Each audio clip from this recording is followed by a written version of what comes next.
வணக்கம். ஹாலிவுட்டின் மற்றொரு ஃப்ரான்ச்சைஸ் இந்த டெஸ்பிகபிள் மீ 14 வருஷமாக கண்டினியூ பண்ணிட்டு இருக்காங்க. ஃபர்ஸ்ட் பார்ட் 2010, போன பார்ட் கூட 7 வருஷம் முன்னாடி ரிலீஸ் பண்ணியிருக்காங்க. இவ்வளோ லேட்டாக தான் ஃபோர்த் பார்ட்டே ரிலீஸ் பண்ணியிருக்காங்க. ஆனால் இந்த 14 வருஷங்களில் நம்ம படம் பார்க்குற விதம், நம்மளுடைய டேஸ்ட், படம் எடுக்கப்படுற விதம், படம் ரிலீஸ் ஆகிற விதம்னு நிறைய மாற்றங்கள் வந்திருக்கு.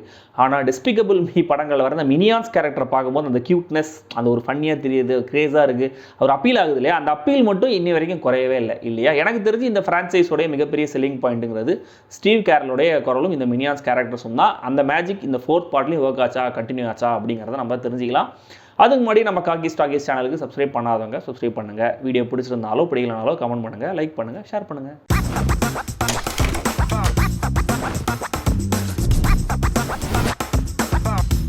டெஸ்பிகபிள் மீ 4 மேக்சிம் லெமால் அப்படின்னு ஒரு பெரிய வில்லன் இருக்கான். அவனும் குருவும் ஸ்கூலில் ஒன்றா படித்தவங்க. அப்போலேருந்தே இவங்க ரெண்டு பேருக்கும் ஒரு பகை இருக்குது.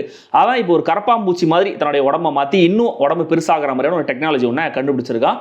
குரு ஒரு ஆன்டி வில்லன் லீக் ஏஜென்ட் இல்லையா. ஸோ அவனை அரெஸ்ட் பண்ணுறாரு, அந்த சூப்பர் வில்லனை அரெஸ்ட் பண்ணிடுறாரு. பட் மேக்சிம் அவன் கேர்ள் ஃப்ரெண்ட் உதவியோட தப்பிச்சிடறான்.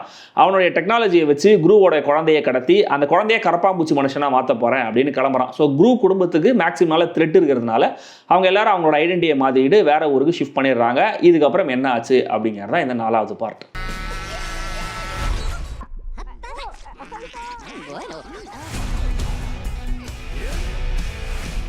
கொஞ்சம் யோசிச்சு பார்த்தா முதல் பார்ட்டை தவிர மற்ற 3 பார்ட்ஸ்லையுமே ஒரே கதை தான். பாருங்க, ஒரு சூப்பர் வில்லன் வருவார், அவரோட என்ட்ரி, அவனுக்கும் குருவுக்குமான பகை, இனிஷியலாக ஒரு மோதல் வரும், அப்புறம் அந்த வில்லன் தப்பிச்சு போயிடுவான், திரும்ப வந்து பழி வாங்குவான், அதுக்காக குருவோடைய பொண்ணுங்களையோ வைஃபையோ குழந்தையோ கடத்திடுவான்.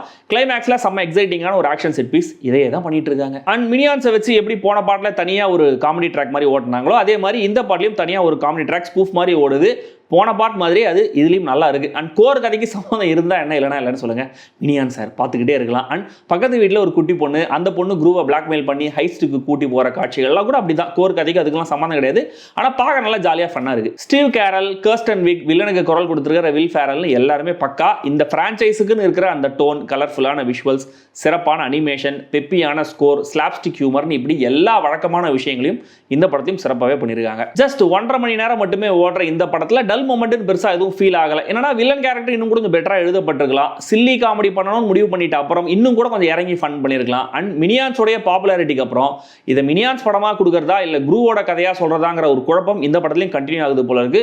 முடிஞ்ச வரைக்கும் அதை பேலன்ஸ் பண்ணிருக்காங்க. அண்ட் முக்கியமா படத்தோடைய அந்த நல்ல சீன்ஸ், நல்ல மொமெண்ட்ஸ், ஷார்ட்ஸ், இந்த ஹியூமர் எல்லாத்தையும் ட்ரெய்லர்லயே போட்டு ஸ்பாயில் பண்ணாம இருந்திருந்தா இன்னும் கூட இந்த படத்தை பார்த்து என்ஜாய் பண்ணிருக்க முடியும். மொத்தத்தில் இந்த டெஸ்பிகபிள் மீ 4 மற்ற 3 படம் கூட அதே ஸ்டைலில் அதே ஃபிளேவரில் வந்திருக்கிற படம். இவ்வளோ வருஷம் இடைவெளி கழிச்சு வந்திருக்கிறதுனால அந்த ஃபெமிலியாரிட்டி உங்களுக்கு பெரிய குறையா தெரியாதுன்னு தான் நினைக்கிறேன்.